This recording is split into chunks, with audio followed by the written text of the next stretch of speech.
My name is Isabel Catherine Weston. I'm 31 years old. On December 20th, 2024, my parents called me home for Christmas. Family reunion, my mother said on the phone. I drove 11.3 miles from my studio apartment in Portland to their Lake Oswego house, the one worth $2.1 million that I'd never be welcome to inherit. I walked into an empty house, just my grandpa, 82-year-old Arthur, sitting in his rocking chair by the window. On the kitchen counter, a handwritten note on my mother's rose-patterned notepad. You'll stay with Grandpa Arthur through the 30th. There's a Stouffer's lasagna in the freezer. P.S. Maybe caregiving is your real calling since nursing hasn't exactly made you successful. They were in Paris, first class. My father, my mother, my brother Garrett, the corporate tax attorney who'd always been worth more than me. I didn't cry. I didn't call them. I'd spent 31 years learning this lesson. I was the backup daughter, the one you call when you need someone to clean up. They didn't know that Grandpa Arthur had been watching them treat me this way for 3 decades. They didn't know what he'd decided to do about it. And when they came home 10 days later, tanned and rested from $52,000 worth of European luxury, what they found out next would cost them everything they thought they were owed. If you're still watching, take a second to like and subscribe, only if this story genuinely resonates with you. And drop a comment telling me where you're watching from and what time it is there. Let me take you back to the beginning, because this wasn't just one bad Christmas. It was a lifetime of pressure, finally boiling over. May 19th, 2018. My nursing school graduation from Oregon Health and Science University. 4 years of late nights, clinical rotations, studying until my eyes burned. 127 students sat in that auditorium. 126 had families in the audience. I sat alone in Section F, Row 4, Seat 12. My parents had promised they'd be there. 3 weeks earlier, my mother had circled the date on the kitchen calendar in red marker. "We wouldn't miss it for the world, honey," she'd said. The morning of graduation, 10:47 a.m., my phone buzzed. Text from Mom. "Sweetie, so sorry. Garrett has emergency deposition in Seattle. Very important case. We're flying up to support him. So proud of you. Dinner on us." 30 seconds later, Venmo notification, $100 from Diane Weston. Message, "Congrats, $100, for 4 years of work. For a degree I'd earned while working night shifts as a CNA to pay rent because they'd used my college fund for Garrett's law school networking expenses." But someone came. Grandpa Arthur walked in 17 minutes before the ceremony started. He was wearing his navy suit, the one from 1987, still good, he'd say, and carrying a bouquet of carnations from Safeway, $12. The price tag was still on. He sat down next to me. Didn't say anything about the empty seats, just patted my hand. After I walked across that stage, after I collected my diploma, we took a photo together. Just the two of us. I sent it to the family group chat. Mom reacted with a thumbs up emoji. Dad didn't respond. Garrett wrote, "Nice, gotta run, court prep." But Grandpa, when we posed for that photo, when the stranger I'd asked held up my phone, he looked at me in a way I didn't understand then. His eyes were sharp, focused, like he was memorizing something, filing it away, like he was keeping score. Fast forward to December 14th, 2020, my 28th birthday. The worst year of my life. I was working 16-hour shifts in the COVID ward at Providence Portland Medical Center, watching people die alone because their families couldn't visit, holding iPads up to dying faces so they could say goodbye through screens. Coming home to my studio apartment, stripping off my scrubs in the hallway, terrified I'd bring the virus inside. I called my mother at 11:34 p.m. that night. I was sitting on my bathroom floor, still in my sports bra and underwear, too tired to shower. I was crying. "Mom, I held another patient's hand while they died alone today. I'm terrified. I can't sleep, I can't—" She cut me off. "Honey, I can't talk now. We're on Zoom celebrating Garrett's promotion to senior associate. His firm partners are on the call. This is a really big moment for him. I'll call you back, okay? She never called back. The next morning, email, Starbucks e-gift card $25. Subject line, Happy birthday, Izzy, treat yourself.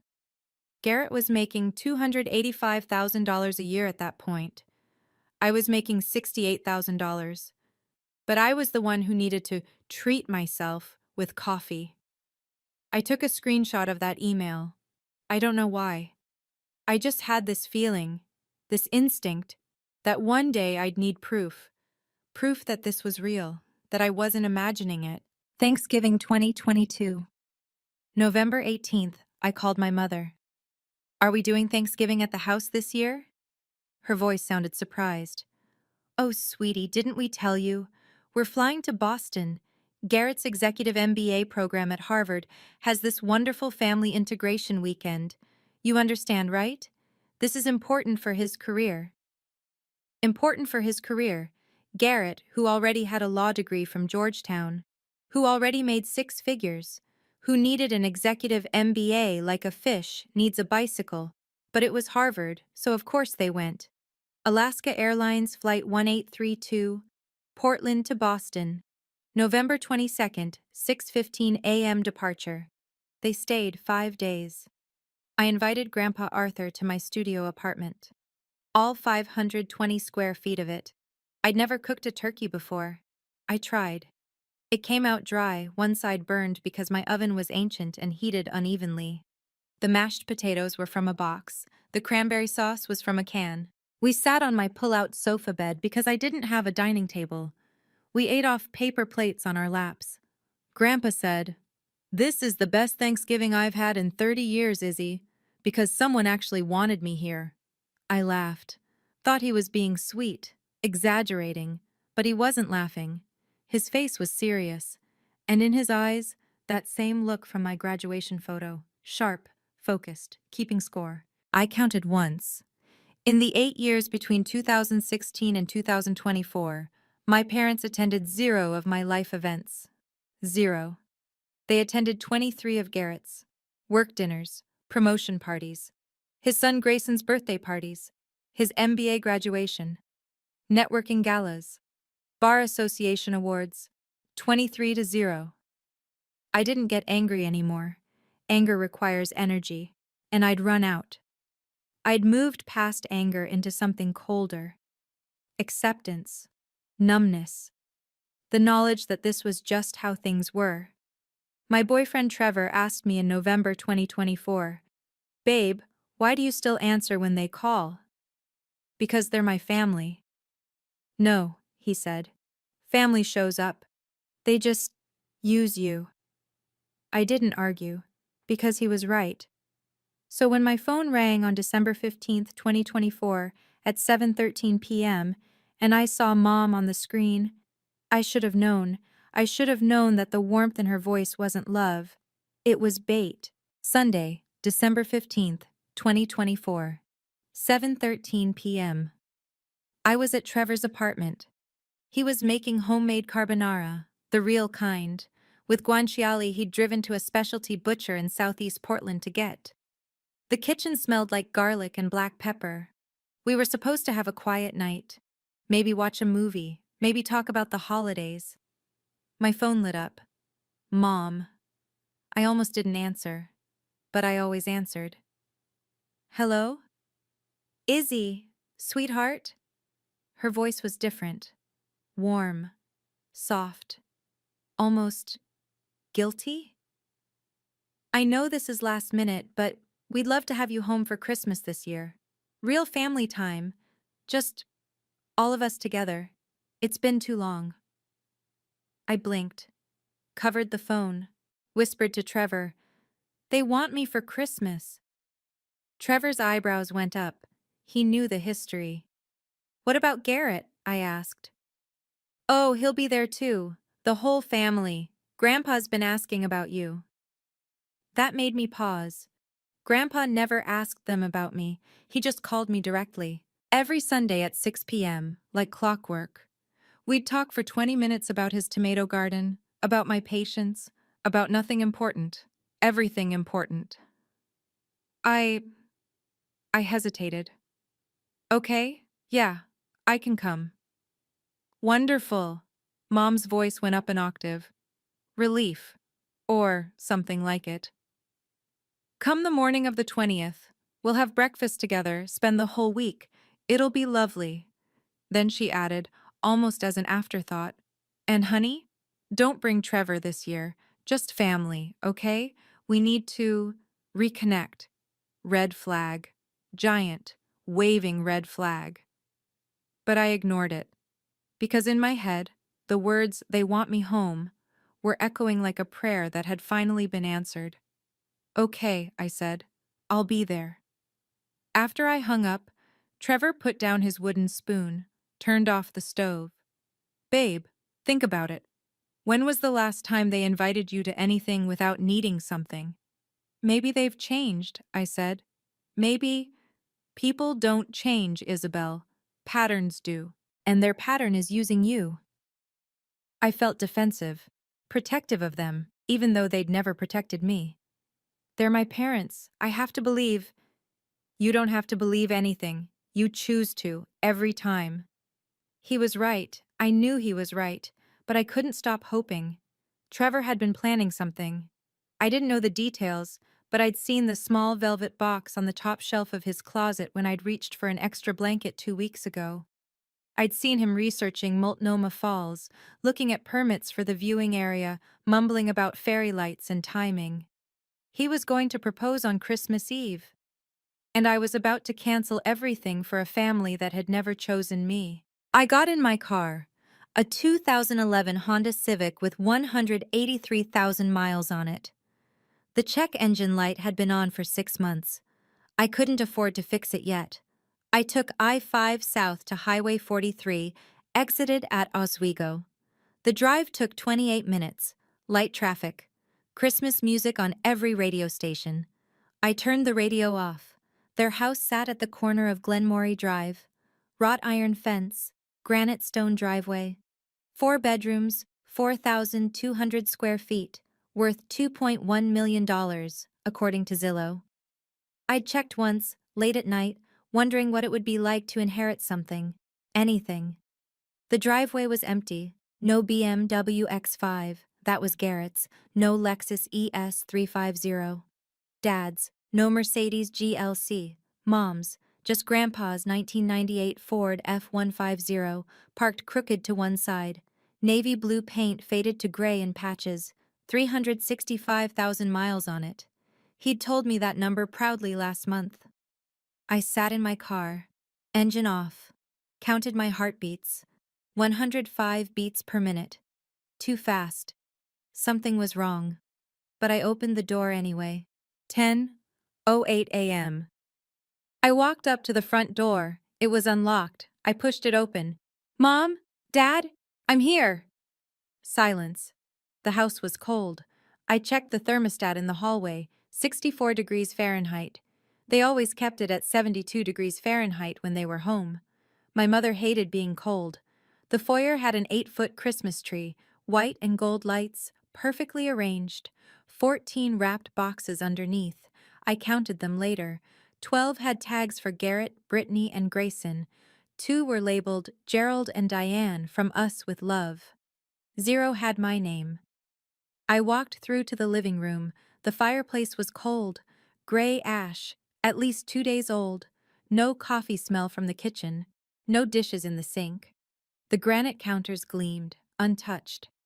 And then I saw him, Grandpa Arthur, sitting in his rocking chair by the bay window that overlooked the rose garden.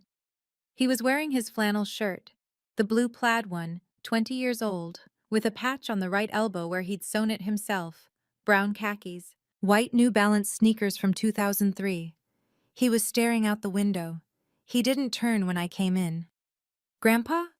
I walked closer. Where is everyone? He turned his head slowly. His face showed no surprise, like he'd been expecting this exact moment.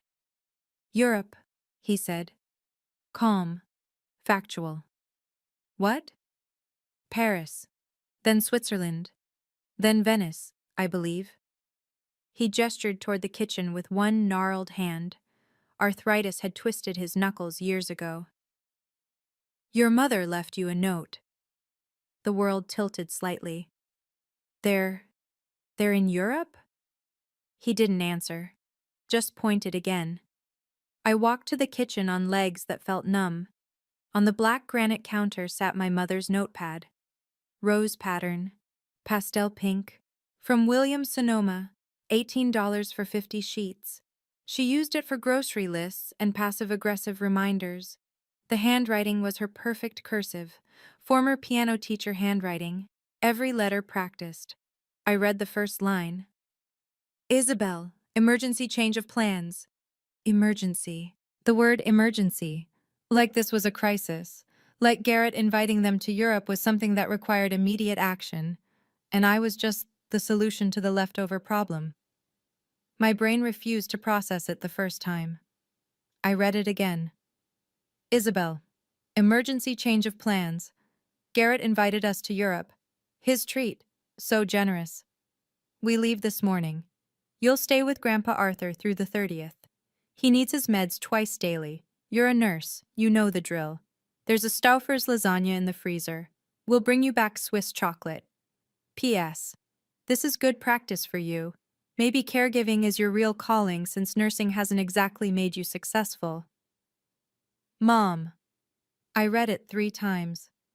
The blue ink was fresh. Bic pen, no smearing. She'd written this around 8:30 a.m., I guessed. Right before they left for Portland International Airport. Alaska Airlines Flight 5124 to Paris. Charles de Gaulle, departing 11:45 a.m.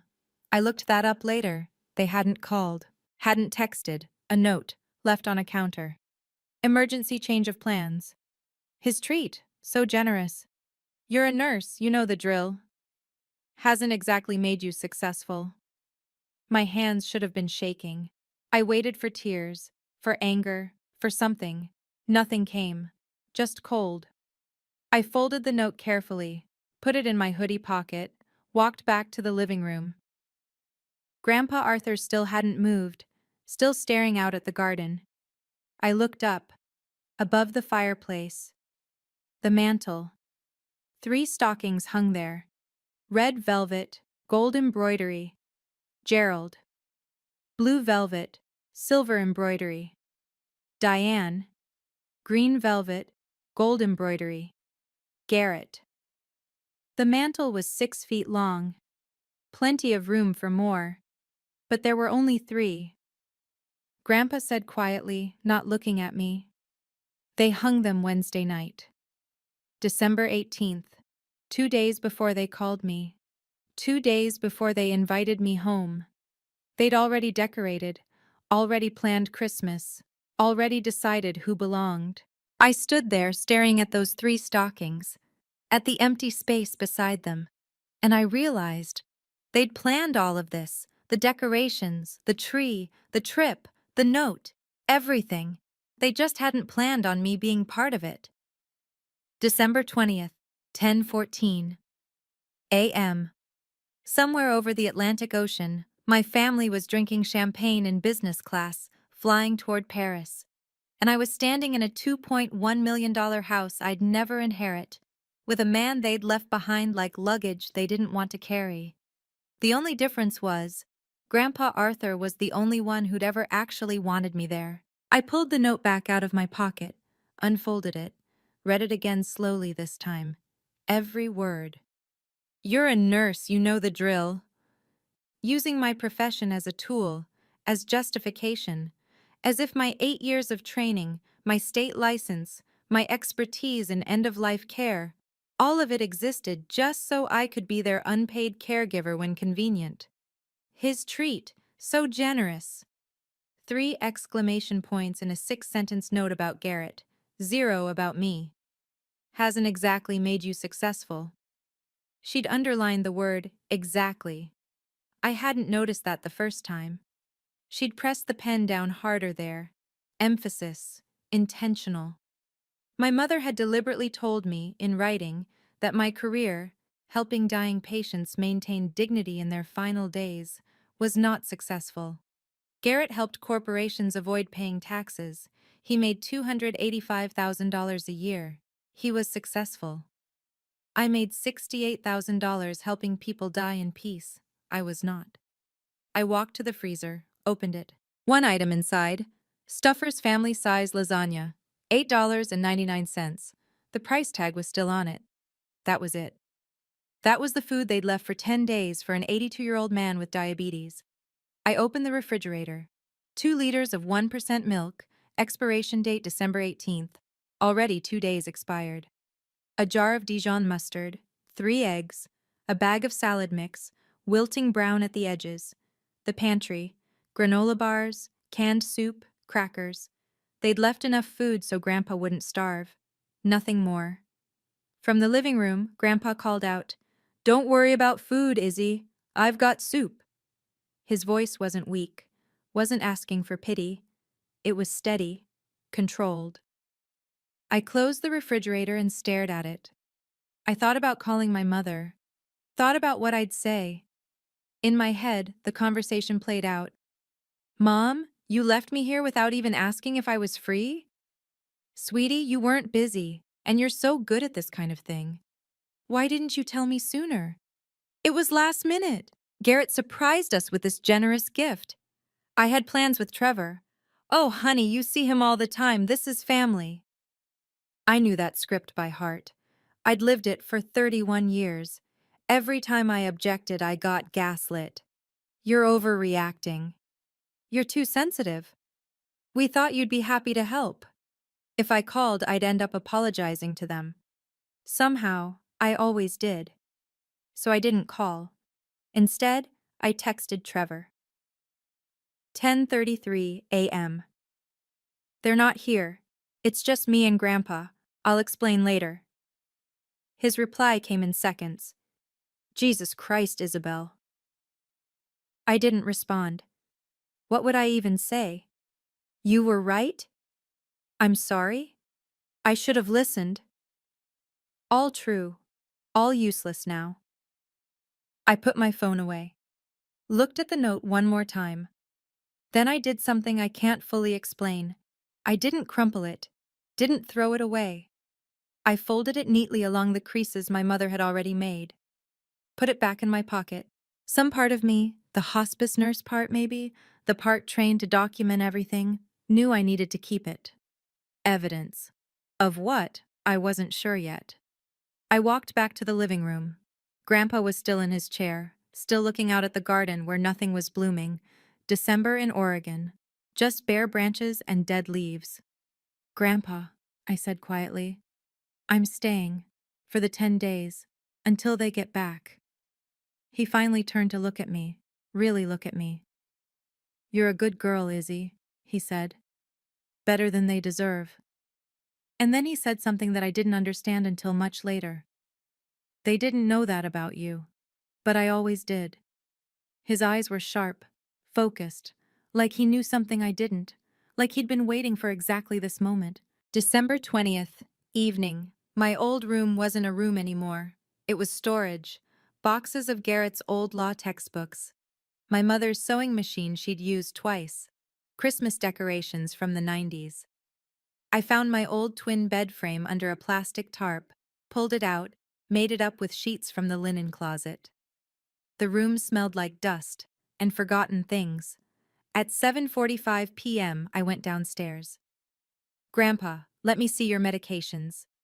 He handed me a CVS pharmacy bag without argument.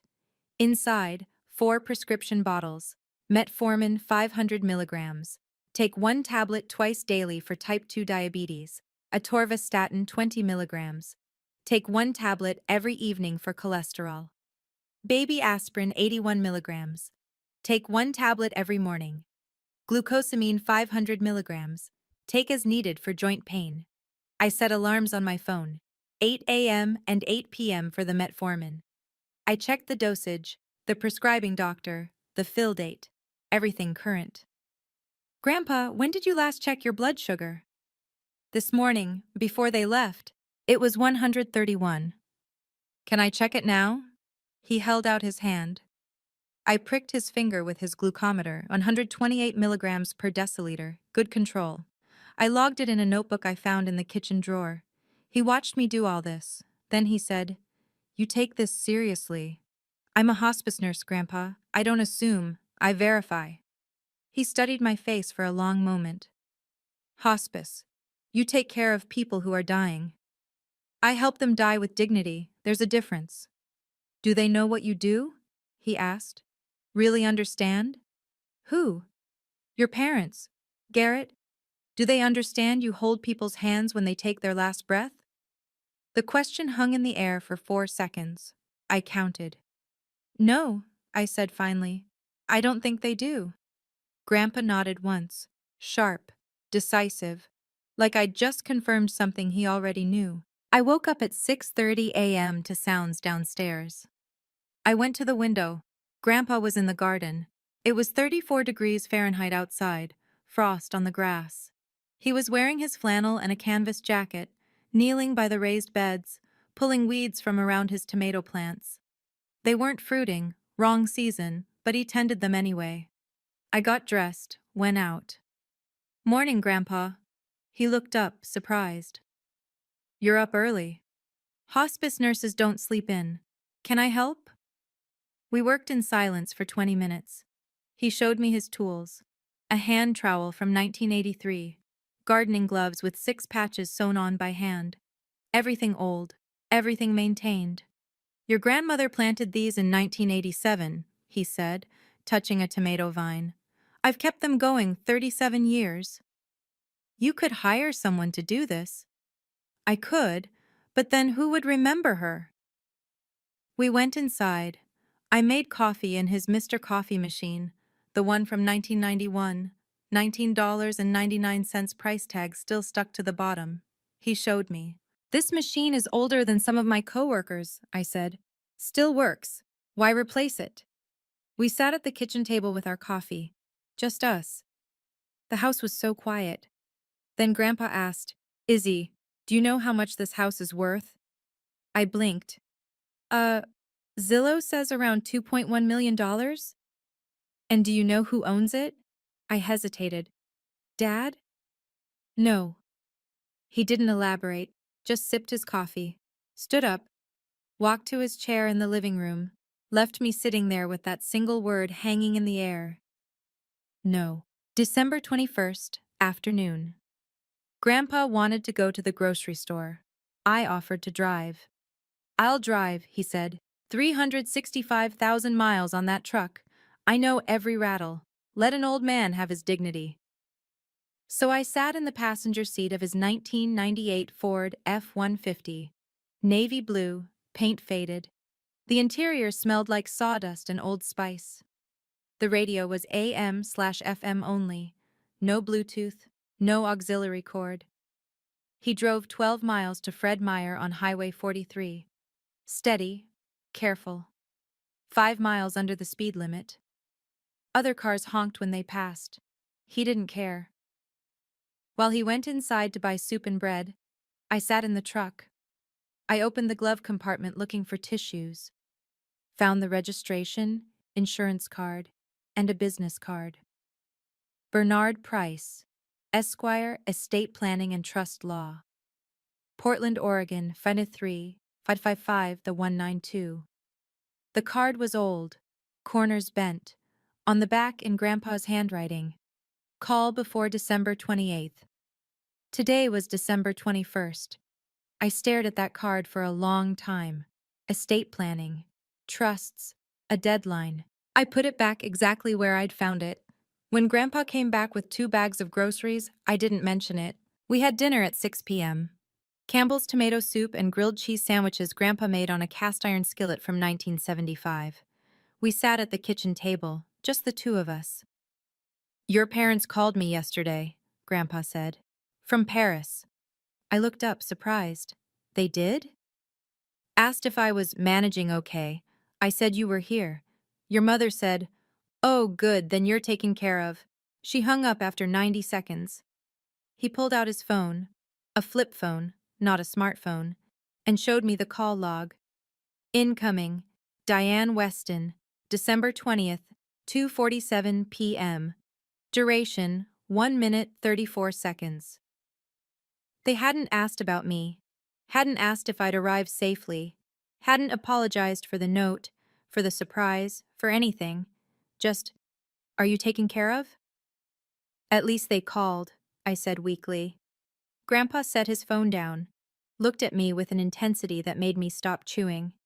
"Izzy, stop defending them." No one had ever said that to me before, not even Trevor. I felt something crack in my chest, not breaking, just opening. "Grandpa," I said after a long silence, "why do you stay in this house? With them?" He was quiet for 8 seconds. "I don't stay with them, Izzy. I stay despite them. There's a difference." We finished dinner, washed dishes together, him washing, me drying. An old rhythm, comfortable. And in that quiet moment, standing side by side in that enormous empty house, I felt more at peace than I had in 10 years of family Christmases. 9:14 a.m. The landline rang. Grandpa still had a landline, a beige rotary phone from 1982 that hung on the kitchen wall. He answered. "Arthur Weston speaking." Pause. He listened. "Yes, Bernard. I received your message." Another pause. "Not yet. I need to see something first." I was sitting on the sofa in the living room, pretending to read The Death Doula's Guide to Living. But I heard every word. "December 28th, 2 p.m., my house. Yes, bring the documents." Pause. Grandpa glanced at me. I looked down quickly at my book. "No, don't tell them. This is between us." He hung up. The silence that followed was electric. I kept staring at my book, not reading a word. Grandpa walked slowly to his rocking chair, sat down, picked up his own book. A Louis L'Amour Western he'd read 30 times. Bernard, the lawyer whose card was in the truck. December 28th, 2 days before my parents came home. "Bring the documents. Don't tell them." I should have asked, should have said something. Instead, I looked up. "Grandpa, is everything okay?" He smiled. Actually smiled. The first real smile I'd seen from him since I'd arrived. "Everything, Izzy, is about to be very okay." He said it like a promise. Not reassurance, not comfort, a promise. And I didn't ask what he meant, because some part of me, the part that had saved that note, that had screenshotted emails, that had been collecting evidence for years without knowing why, understood that I was supposed to wait. So I waited. Trevor called at 7 p.m. via FaceTime. I answered from the living room. Grandpa was in his chair reading. The fire I'd built in the fireplace crackled softly. "Merry Christmas Eve, babe," Trevor said. His face filled my phone screen. I could see his apartment behind him. Our apartment, really, since I stayed there 4 nights a week. "How are you holding up?" "Honestly, better than expected." He smiled, but it didn't reach his eyes. "Your family texted me today. Asked if I knew where to buy authentic Swiss chocolate in Portland for you. Apparently they forgot to get you some in Switzerland." I didn't respond. I laughed, but it came out bitter. "They're in Switzerland right now. They can buy it themselves." "That's the point, Isabel. They won't." Grandpa looked up from his book. I didn't realize he'd been listening. After I hung up, Grandpa said quietly, "That your young man?" "Yeah. Trevor. He's a firefighter. He loves you." "I know." And he's right. They won't bring you chocolate. They'll forget or claim the airport shops were closed or say they ran out of room in their luggage. Grandpa set his book down. "I've watched them do this to you for 30 years. I stared at him. You noticed?" "Izzy, I'm old, not blind." Something in my throat went tight. My whole life, I'd thought I was being paranoid, sensitive, reading too much into things. Every therapist I'd ever seen had suggested maybe I was projecting, maybe I was seeking attention, maybe I needed to examine my own expectations. But here was Grandpa Arthur, 82 years old, telling me he'd seen it too. I wasn't crazy. It was real. I woke up at 7 a.m. No presents under the tree for me. I already knew that. Hadn't expected any. I went downstairs, made coffee. Grandpa was already awake, sitting in his chair. He held out an envelope. This is for you. Inside was a handmade card, watercolor paper.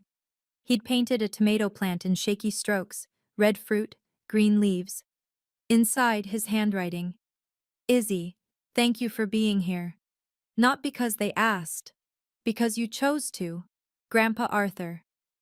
Tucked inside, a $50 bill, old, from 1985. The paper was soft, worn nearly to cloth. I started crying. Not because of the $50, because of the words. Because you chose to. Nobody had ever thanked me for choosing them before. Grandpa stood up, slowly, his arthritis making him wince, and hugged me. He hadn't hugged anyone in this house in years. We weren't a hugging family. But he held me for 10 seconds, and he whispered, "You're the only one who sees me as a person, not a checkbook." I pulled back. Checkbook? He realized what he'd said, caught himself. Nothing. Old man rambling. But it wasn't rambling. It was deliberate. He was testing me, seeing if I'd push. I didn't. Not yet. We sat in the living room. Grandpa started talking about Weston Timber Holdings, the company he'd built. He'd never told me these stories before. I started it in 1965, he said. One truck, one logging crew. I drove that truck myself for 15 years. Your grandmother kept the books on a card table in our garage. That's amazing. 47 years later, 2012, Weyerhaeuser offered me $24 million. I took it. I nearly dropped my coffee. $24 million? Your father thinks I spent it. Living expenses, medical bills, charity. He thinks I'm down to maybe $200,000 in savings. Are you? He smiled. Small, sharp. No. My heart started pounding. I invested the $24 million, conservative portfolio, balanced funds. It's grown to $20.3 million. The dividends throw off about $600,000 a year. I live on $38,000. I track every penny. Where does the rest go? Donations. Anonymous. Scholarships for kids in Klatskani, that's my hometown. Funding for hospice care programs. He looked at me when he said hospice. Veteran services. Nobody knows. Not even Gerald. Why hide it? Because I wanted to see who loved me for me. He leaned forward in his chair. Turns out, only one person did. He was looking right at me. My hands were shaking. Grandpa Arthur had $20 million, and my family had left him in an empty house with an $8.99 frozen lasagna. We were sitting by the fire again. I was on the floor, leaning against the stone hearth. Grandpa was in his chair. He asked suddenly, "Izzy, if you could choose your family, truly choose, would you choose them?" The question sat between us like a stone. 12 seconds of silence. I counted my breaths. "No," I said finally. "Why not?" My voice cracked.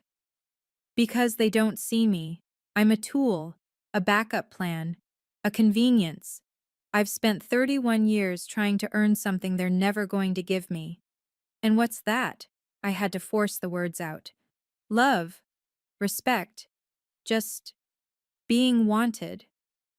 Grandpa nodded slowly, deliberately. "Good. Good? Good that you finally said it out loud. Truth is the first step."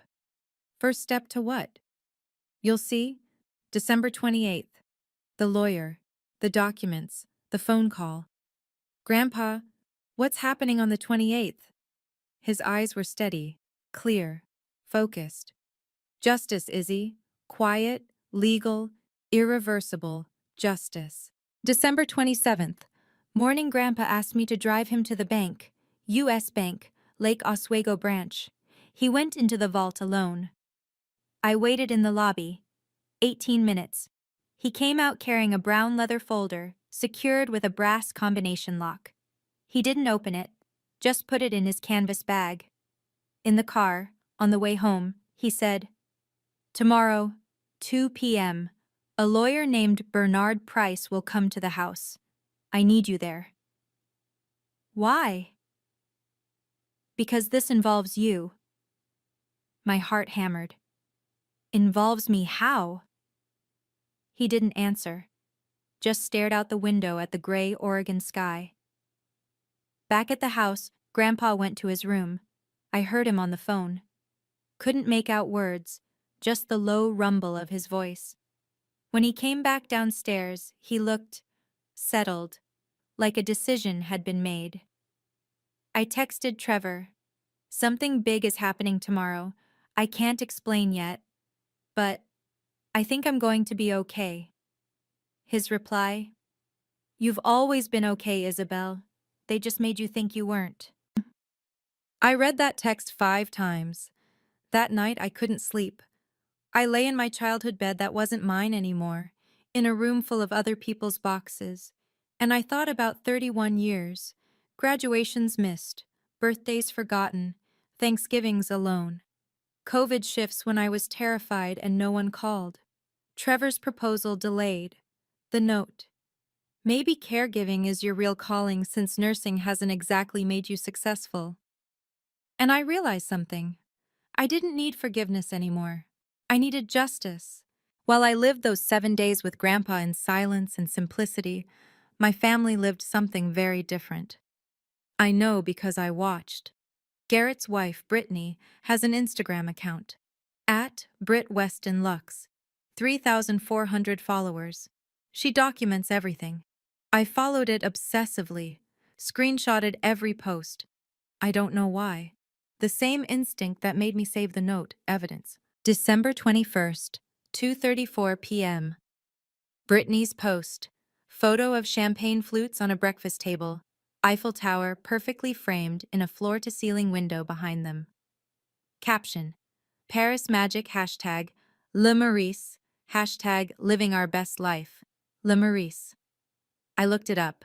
$1,200 per night. They had 2 rooms, one for my parents, one for Garrett and Brittany and little Grayson. 4 nights in Paris, $9,600. While I was checking Grandpa's blood sugar and making sure he took his pills twice daily. New post.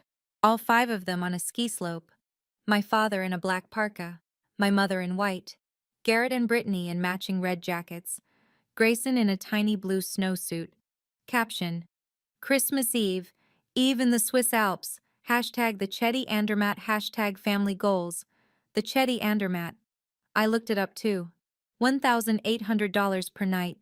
3 nights, 2 rooms, $10,800. I did the math in a notebook, late at night, unable to sleep. First-class flights, Portland to Paris. Round trip, approximately $9,300 per adult. 3 adults, $27,900. Hotels, $9,600 plus $10,800 plus. I looked up Venice next. Amman, Venice at $2,100 per night for 3 nights. 2 rooms equals $12,600. Total hotels, $32,000. Dining. Brittany posted photos from 3 Michelin-starred restaurants. I researched the tasting menus. Average $600 per person, times 5 people, times 2 meals a day for 10 days. Conservative estimate, $60,000. No, that was too high. Grayson was 3. He wouldn't have full tasting menus. I recalculated, $12,000 for dining. Flights, $27,900. Hotels, $32,000. Dining, $12,000. Total $71,900. Garrett had claimed this was his treat. But Brittany's post from December 24th was tagged hashtag Grateful for In-Laws, with a photo of my mother and Brittany clinking wine glasses. My parents paid for it. Not Garrett. $72,000.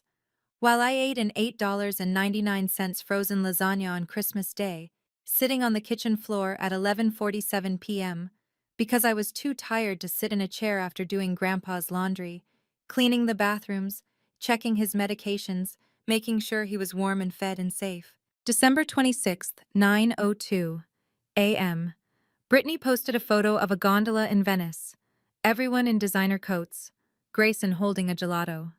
Caption: Nothing says Boxing Day like Venetian canals #Amman Venice #blessed.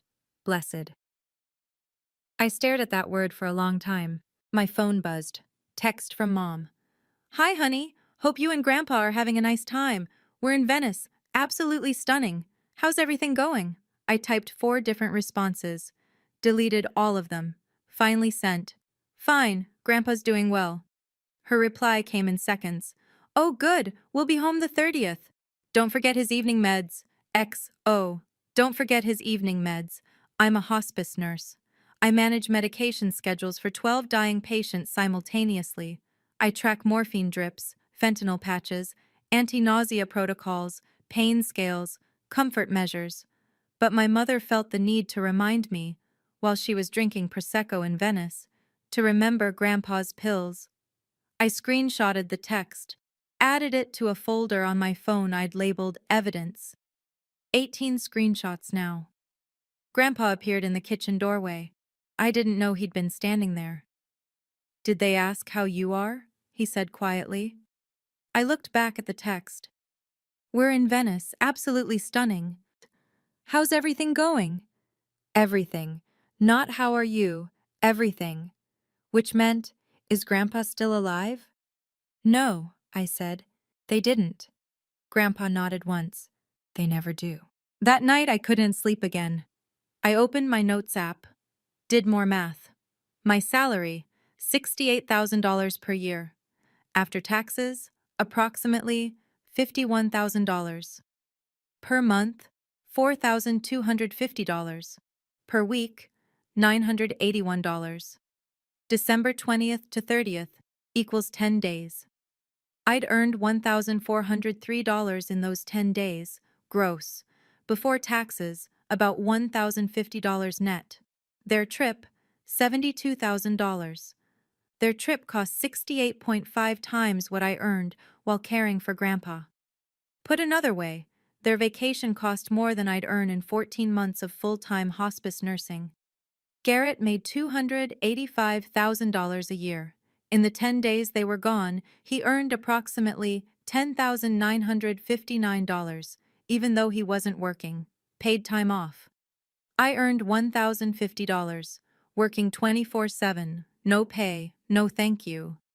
And my mother had written in that note, maybe caregiving is your real calling since nursing hasn't exactly made you successful. I remembered that word. Successful. I looked at Brittany's Instagram again. The champagne, the Alps, the gondolas, the designer coats, the Michelin stars, and I thought, define success. 2:03 p.m. The doorbell rang. Grandpa was already sitting in the living room, dressed in his navy suit from 1987, the one he'd worn to my graduation. He'd shined his shoes, combed his white hair with water. I opened the door. A man in his 60s stood there. Gray suit, silver tie, leather briefcase, kind eyes. Ms. Weston? I'm Bernard Price. Your grandfather is expecting me. I let him in. We sat in the dining room, formal. The table we never used. Grandpa at the head, me to his right, Bernard across from us. Bernard opened his briefcase, removed a leather folder. 47 pages inside. I counted later. Arthur, Bernard said, I've prepared the documents as you requested. The new trust, the will, and the letter. Grandpa nodded. Isabel, this is Bernard. He's going to explain some things. Bernard turned to me. His expression was neutral, but not unkind. Ms. Weston, your grandfather has asked me to execute significant changes to his estate plan. These changes are considerable. He slid the documents across the table. I saw my name, Isabel Catherine Weston, over and over. Beneficiary, trustee, executor. I saw numbers, dollar amounts with so many zeros I lost count. Bernard explained. I heard him as if from underwater. Trust value, $20,347,000. My father, $250,000. My mother, $250,000.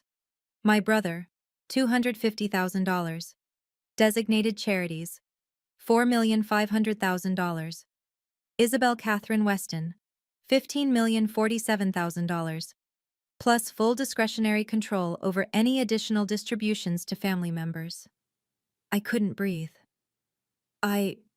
What? Grandpa reached over, took my hand. His fingers were gnarled with arthritis, but his grip was strong. They left you here like you were nothing, he said quietly. I'm leaving you everything to prove you're not. Bernard pulled out a sealed envelope, cream-colored, heavy paper. Your grandfather has also requested I be present when the family returns to read this letter aloud. They're scheduled to arrive December 30th, correct? I nodded, unable to speak. I'll be here at 3 p.m. that day, Grandpa signed. 12 places. Bernard witnessed. I witnessed, my hand shaking so badly I could barely write my name. Timestamp on the notary seal, 2:38 p.m., December 28th, 2024. Legal, binding, irrevocable. We didn't talk much. Grandpa and I moved through the house quietly. I made breakfast. He read the newspaper. I did laundry. He sat in his chair. Around noon, he said, You can give them money if you want, Izzy. That's your choice. But the control is yours. They'll have to ask you. They'll have to acknowledge you, for once. What if I say no? Then you say no. I texted Trevor. Something big is happening tomorrow. I can't explain yet, but I think I'm going to be okay. He replied, You've always been okay, Isabel. They just made you think you weren't. That night I lay awake thinking about 31 years. Graduations, birthdays, Thanksgivings, the COVID ward, the note. I didn't need forgiveness. I needed them to see me. And tomorrow they would. My phone buzzed. Text from Mom. Landed. Be home by 2:30. Can't wait to see you both. Grandpa read it over my shoulder. She says can't wait, he murmured. She could have called any of the 10 days. She didn't. Should I warn them? About Bernard? No. Let them walk in like they always do, expecting nothing to have changed. Bernard arrived. Set his briefcase on the coffee table. We sat down. Grandpa on his rocking chair. Me on the sofa. Bernard in the armchair. The front door was unlocked. 2:34 p.m. I heard car engines. 3 of them. All at once. BMW X5, Lexus ES 350, Mercedes GLC. They were home. Doors slammed, luggage wheels on pavement. Laughter. My mother's voice bright and loud. We're home! Garrett. God, I miss American coffee. My father. Izzy? Dad? They came through the door, tanned, rested, smiling. Brittany carried a Hermes bag. Grayson held a chocolate bear from Lint. They walked into the living room, saw us sitting there, saw Bernard, the suit, the briefcase, the documents on the table. Their smiles faltered. Mom looked confused. Dad looked suspicious. Garrett's eyes narrowed. Dad? My father said slowly. What's going on? Who is this? Grandpa's voice was steel. Sit down, Gerald. My father stood in the archway between the foyer and living room. My mother beside him, her hand creeping up to her throat. Garrett and Brittany behind them, still holding their luggage. Little Grayson broke free and ran upstairs, clutching his iPad. He didn't understand. Lucky him. Dad, Gerald said again. His voice had an edge now. What the hell is this? Who is this man? Grandpa didn't raise his voice. Didn't need to. This is Bernard Price, my attorney. Sit down. Diane laughed nervously. The sound was too high, too bright. Arthur, you're scaring us. Is everything all right? Are you sick? I'm fine. Sit. Down. The command in his voice left no room for argument. They sat. Gerald and Diane took the love seat, stiff, uncomfortable, perched on the edge. Garrett dragged 2 dining chairs into the living room, the legs scraping against the hardwood. He and Brittany sat.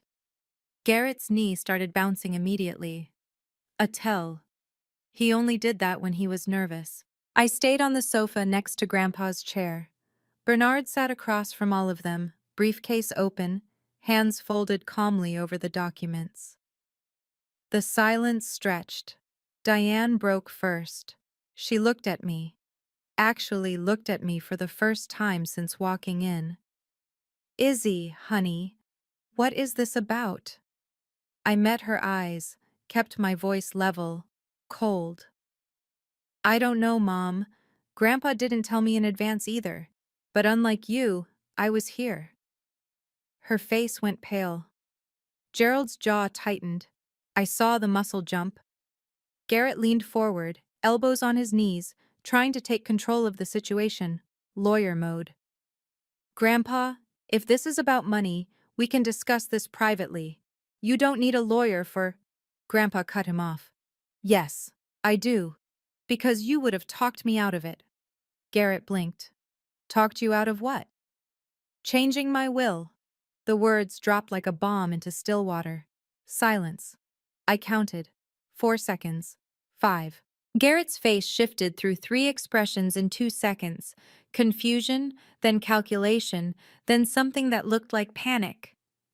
Diane's hand tightened on Gerald's arm, nails digging into the fabric of his jacket.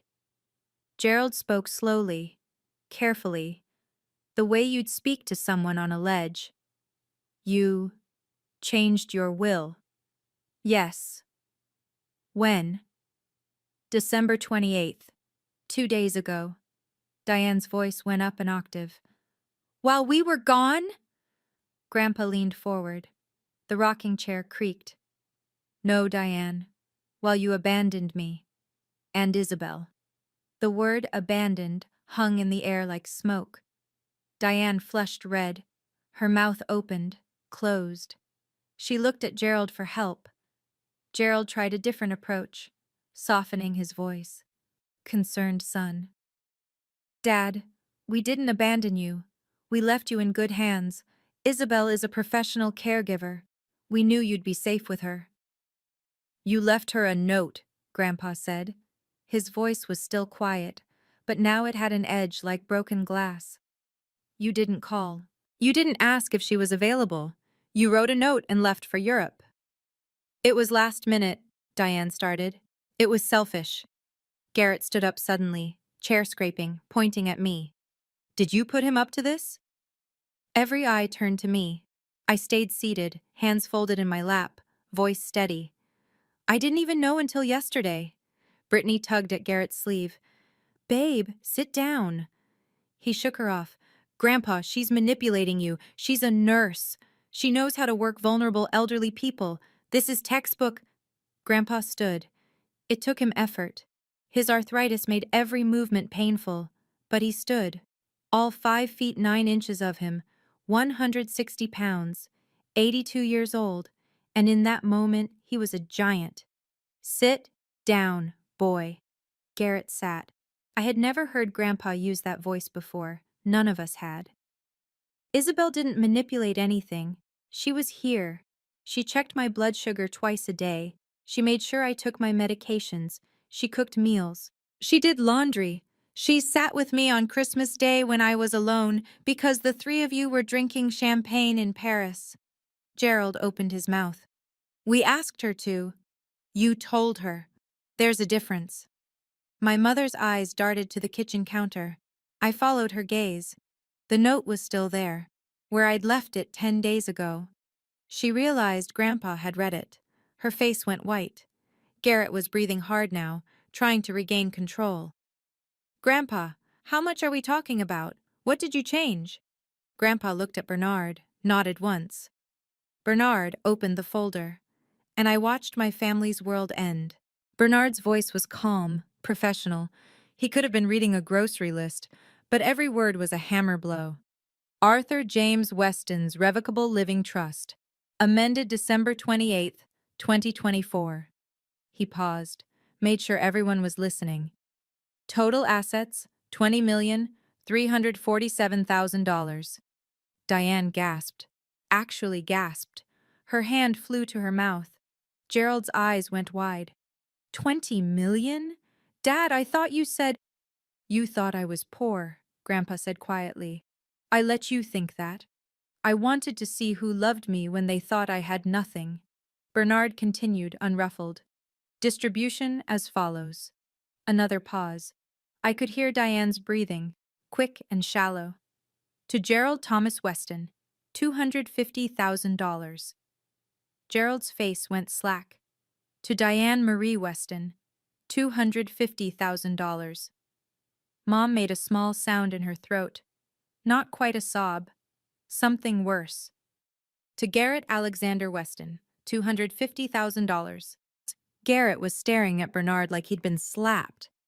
To designated charities, specifically the Klatskanny High School Scholarship Fund, the Oregon Hospice Foundation, and Disabled Veterans of Oregon, $4,500,000. Brittany whispered, "Oh my God." To Isabel Catherine Weston, $15,047,000 plus full discretionary control over any additional distributions to family members at her sole discretion. Silence. Not the kind of silence that's peaceful. The kind that comes right before an explosion. 11 seconds. I counted them. Then Garrett whispered, 15 million? My brain couldn't process it. $15 million. I made $68,000 a year. That was— I couldn't even do the math. 221 years of work. More than 3 lifetimes. Gerald was shaking, his whole body trembling like he'd been hit. Dad, you can't— This is— She doesn't— He couldn't finish a sentence. Grandpa's voice cut through. She doesn't what, Gerald? Deserve it? Why? Because she's just a nurse? Because she isn't successful? Gerald had no answer. Diane started crying. Real tears this time, streaming down her face, ruining her makeup. Arthur, please. We're your family. You're my blood, Grandpa said. Isabel is my family. Bernard reached into the folder again, pulled out a sealed envelope. Cream paper, heavy stock. Arthur has asked me to read a letter he's written, aloud, to all of you. That's not necessary, Gerald started. It's extremely necessary, Bernard said. His professional veneer cracked just slightly. I saw anger there. He'd read this letter. He knew what it said. He opened the envelope, unfolded 3 pages of Grandpa's handwriting, and he began to read. To my son Gerald, my daughter-in-law Diane, and my grandson Garrett, I am 82 years old. I have lived long enough to see who people really are when they think no one is watching. I built Weston Timber Holdings from nothing. 1 truck in 1965. 1 logging crew. I worked 16-hour days for 47 years. In 2012, I sold the company for $24 million. You, Gerald, assumed I'd spent it. You never asked. You just assumed your old father was careless with money. You thought I was down to maybe $200,000 in savings. Living on Social Security. I let you believe that. Because I wanted to see who would love me when they thought I was poor. The $24 million is now $20.3 million. I live on $38,000 a year. The rest I've donated anonymously. Scholarships, hospice programs, veterans services. I've been doing this for 12 years. You never noticed. Gerald was staring at the floor. Diane was openly sobbing now. Garrett's face had gone from red to white to gray. Bernard kept reading, relentless. For 31 years, I have watched you treat my granddaughter like a backup plan, like hired help, like something to be used when convenient and ignored when not. May 19, 2018. Her nursing school graduation.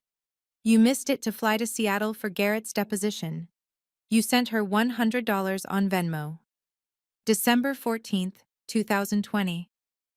Her 28th birthday. She called you, crying, after watching another COVID patient die. You told her you were busy celebrating Garrett's promotion. You sent her a $25 Starbucks gift card. Thanksgiving 2022. You flew to Boston for Garrett's MBA family weekend. You left Isabel alone. She invited me to her tiny apartment. She made turkey for the first time. It was burned. We ate it anyway. It was the best Thanksgiving I've had in 30 years, because someone actually wanted me there. Diane looked at me. Her eyes were pleading. I looked back with nothing. No forgiveness, no anger, nothing. This Christmas, you left her a note. Not a phone call. A note. You told her that caregiving might be her real calling since nursing hasn't exactly made her successful. Do you understand what she does? Isabel is a hospice nurse. She holds the hands of dying strangers. She helps people leave this world with dignity, with comfort, with someone who sees them as human beings in their final moments. She does this for $68,000 a year. Garrett, you help corporations avoid paying taxes. You make $285,000 a year. You are rewarded. She is dismissed. You spent $72,000 on a European vacation while she checked my blood sugar and made sure I didn't die alone. I have lived long enough to know this truth. Wealth without character is poverty. You three are rich. You are also empty. Garrett stood up again. This is insane. You can't. Bernard didn't even look up, just kept reading. Isabel spent 10 days with me, not because you asked her nicely, because you expected her to. You demanded it in a passive-aggressive note and left for Paris. She didn't know I have $20 million. She thought I was poor. She stayed anyway. She made me coffee every morning in my 1991 coffee maker. She checked my medications like I mattered. She sat with me on Christmas Day and didn't complain once that she was missing her life, her boyfriend, her plans. That is why she gets everything. My eyes were burning. I was crying now, silent tears. Grandpa reached over, squeezed my hand. Bernard's voice never wavered. Gerald, Diane, Garrett, you will each receive $250,000. That is more than generous given your treatment of Isabel over the past 31 years. If you want more, you will ask her. You will apologize to her. You will prove to her that you have changed. You will show her that you see her as a human being, not a tool. She will decide, at her sole discretion, if you deserve another dollar. Not me. Her. This is not punishment. This is accountability. This is you reaping what you've sown. I love you, but I will not reward cruelty. Arthur James Weston, December 27th, 2024. Bernard folded the letter, set it down. The room was absolutely silent except for Diane's crying. Then Garrett exploded. He stood up, knocking his chair backward. This is bullshit. You can't. Bernard's voice was ice. It's legal, notarized, executed. I evaluated Mr. Weston personally. He is of sound mind. This will stand. Diane turned to me, her face twisted with something between rage and desperation. You planned this. You manipulated a sick old man. I found my voice. It came out steady, cold. He's not sick. You just assumed he was helpless because he's old. You don't even know him. Gerald pointed at me, shaking. Isabel, you don't understand money. You'll lose it all in 5 years. You need our help too. I understand money fine, Dad. I just never had any because you spent mine on Garrett. The truth of that hit him. I saw it in his face. Garrett turned to Grandpa, desperate now. Grandpa, I'll contest this. I'll get lawyers. Bernard stood up, closed his briefcase with a decisive snap. You can try. Oregon law is very clear on testamentary capacity. Your grandfather is lucid, uncoerced, and acting of his own free will. You'll lose, and the legal fees will cost you your $250,000. I'd advise against it. Brittany grabbed Garrett's arm. Baby, maybe we should just— Shut up, Brittany. She flinched. Grandpa stood, slowly, painfully. But he stood. And he said the words I'll remember for the rest of my life. Get out of my house. Gerald's face went purple. Dad, this is my— No, it's mine. The deed is in my name, always has been. I let you think it was yours, so you'd take care of it. I was wrong. Get out. They left, not quietly. Diane grabbed her purse, turned at the door. Her voice was vicious. You'll regret this, Isabel. Family is everything. I stood up, looked her in the eye. Then why did you treat me like I was nothing? She had no answer. She left. Garrett stopped in the doorway, looked back at me. You're going to give us that money. You know you will. Because you're weak. Something inside me went very still, very calm. Try me. 3 cars left the driveway. BMW, Lexus, Mercedes. Little Grayson waved at me from the back window of the BMW. He didn't understand what had just happened. I waved back. The house went quiet. Bernard packed his briefcase. Ms. Weston, you'll receive account access within 48 hours. My office will guide you through everything. Congratulations. For what? He smiled, small but genuine. For being seen. He left. Grandpa and I sat alone in the living room, just like we had for 10 days. But everything had changed. My phone started buzzing. Text from Diane. Isabel, we need to talk. This is ridiculous. Call me. I didn't respond. 8:12 p.m. Gerald. You're making a huge mistake. That money was meant for the family. Delete. 10:37 p.m. Garrett. Wow, didn't know you were this petty. Guess hospice taught you how to watch people suffer. I stared at that one for a long time, then I screenshotted it, added it to my folder. The messages kept coming. 7:04 a.m. Diane, please, I'm your mother, we can fix this. 9:50 a.m. Brittany. Hey Isabel, would love to grab coffee and catch up. XO, I counted. By end of day December 31st, 47 text messages, 12 phone calls, 3 emails, 1 voicemail. The voicemail was Diane, crying. Izzy, please, I know we haven't been perfect, but we're family. We love you. Please call me back. Please. I saved it. Didn't reply. Trevor called at 11 a.m.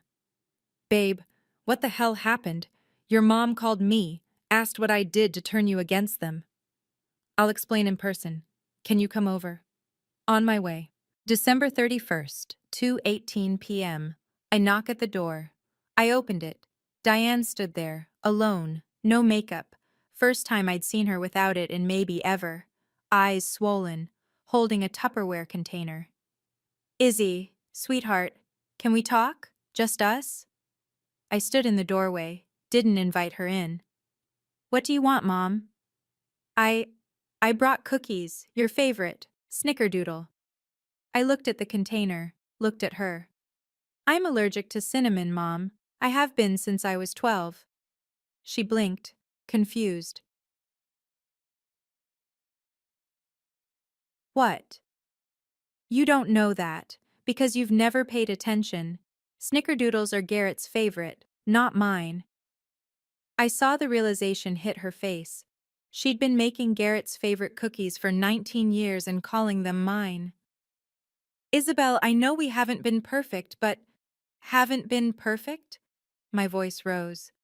I didn't mean for it to, but it did. Mom, you left me a note calling me unsuccessful. You spent Christmas in Venice while I checked Grandpa's blood sugar. You missed my graduation. You sent me $25 on my birthday during COVID when I was terrified and alone. We were busy. Garrett is 34 years old. When do I get to need you? Silence. Then her face changed. The tears stopped. Her voice went cold. Fine. How much do you want? What? To share the money. Grandpa obviously wanted family to have it, not just you. So name your price. How much to split it evenly? We'll each take 5 million. That's fair. I stared at her. She thought this was a negotiation. You think this is about money? Isn't it? No, Mom. It's about 31 years of being invisible. And you can't buy your way out of that. I closed the door. She stood outside for 4 minutes. I watched through the peephole. Then she left. Email from garrett.weston@klgates.com. Subject: Grandfather's estate. Isabel, I've consulted with estate attorneys at my firm. While Grandpa's will is legally sound, it raises questions about undue influence and your proximity during his final decision-making period. I'm prepared to avoid litigation if you agree to the following. Redistribute the estate as 40% to you, 20% each to Mom, Dad, and myself. This reflects Grandpa's true intent, family unity. If you refuse, I will pursue legal action for elder manipulation under Oregon Revised Statutes 124.100. Hospice nurses have been prosecuted for less. Think carefully. Garrett. I forwarded it to Bernard at 9:14 a.m. His reply came at 9:47 a.m. Empty threat. Save this email.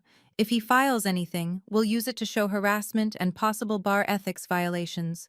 Do not respond. BP. I didn't respond. 8:03 p.m. Garrett texted, "Ignoring me won't work." I replied, "Talk to my lawyer, Bernard Price, 503-555-0192.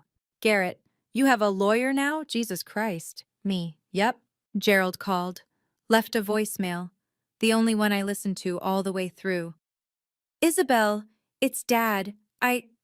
Look, I know we haven't been... I know I wasn't there for you, but you're my daughter, and 6-second pause. I need you to do the right thing, for the family. Not, I'm sorry, not, I was wrong, just, I need you to." I deleted it. I called Bernard. "I want to set up conditions." "I'm listening." "They each get their $250,000. But if they want me to consider giving them more in the future, they need to do 3 things. 1. Attend 12 months of family therapy, professionally led. I get attendance verification. 2. Volunteer 50 hours at a hospice facility. I want them to see what I do. 3. Write me letters, handwritten, explaining what they did wrong and how they'll change. I decide if they're sincere." Bernard was quiet for a moment. "That's very fair. Generous, actually. I'm a hospice nurse. I believe in second chances. I also believe in accountability. I'll draft the terms. Certified mail?" "Yes." They received the letter. Garrett called. I didn't answer. Voicemail. "You want us to volunteer? To write you letters? This is fucking degrading." I texted back. "So is being left alone on Christmas your move?" Email from Dr. Ellen Moss, licensed family therapist. "Miss Weston, per your agreement, I confirm Diane Weston attended her first session on January 15th, 2025. Per confidentiality, I cannot share details, but she is compliant with the terms you've set." I stared at that email for 8 minutes. My mother, who had never admitted fault in her entire life, who had spent 31 years gaslighting me into thinking I was too sensitive, too needy, too much.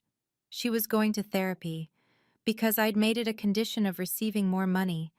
Was it genuine, or was it just $500,000 worth of performance?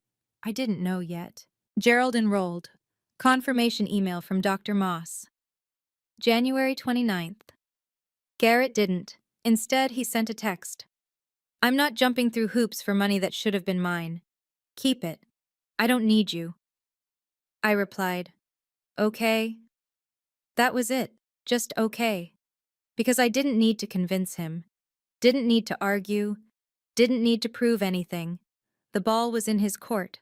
What he did with it was his choice. February 3rd, 2025. 4:17 a.m. I woke up to my phone ringing. Grandpa's number. But it wasn't Grandpa. It was 911. The paramedics had used his phone to call his emergency contact. Me. I drove to the house in 12 minutes, broke every speed limit. The ambulance was still in the driveway, but they weren't rushing. I knew what that meant.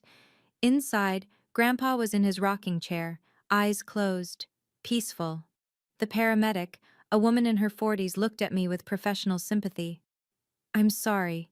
He was gone before we arrived. Looks like heart failure. Quick, he didn't suffer. I sat down next to him, took his hand.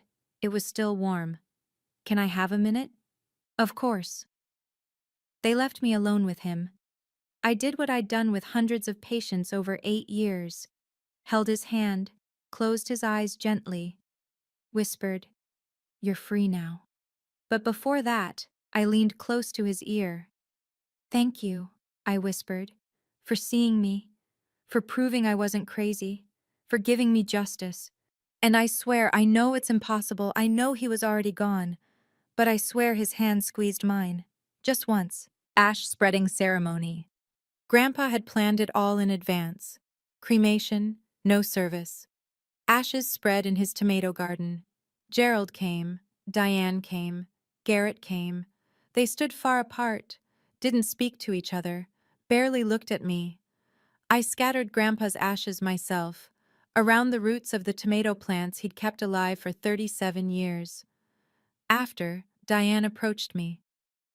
"I'm sorry," she whispered, "for everything." I looked at her, really looked. "Are you sorry you did it, or sorry you got caught?" Tears spilled down her face. I don't know yet. When you figure it out, write it in your letter." She nodded, left. I stood in that garden alone for 20 minutes after everyone left. The tomato plants were dormant, dead-looking, but I knew better. They were just waiting, waiting for spring, waiting to grow again, just like me. 6 months later, Mom and Dad have attended 18 therapy sessions. Dad has volunteered 23 hours at hospice. He's cried twice. Once when a patient reminded him of his own father. Once when a daughter sat vigil for 3 days straight, and he realized he'd never done that for anyone. Mom wrote me a letter, 4 pages, handwritten. I'm not ready to forgive. But I'm reading. Garrett never enrolled, never volunteered, never wrote. His $250,000 is gone. He bought a boat. We don't speak. I donated $2 million to the Oregon Hospice Foundation in Grandpa's name. It funded 3 new palliative care wings. The patients there will die with dignity, the way Grandpa wanted for everyone. I kept $13 million, invested it conservatively, quit my job at the hospital, but I still work part-time in hospice care. I love what I do. Now I just own my apartment instead of renting it. Trevor proposed for real on June 15th. Multnomah Falls. Fairy lights. I said yes. The money didn't change me. It freed me. From needing their approval, from believing I was less than, from waiting to be seen. My name is Isabel Catherine Weston. I'm 31 years old. I'm a hospice nurse. And I'm finally successful. Not because I'm rich, because I'm free.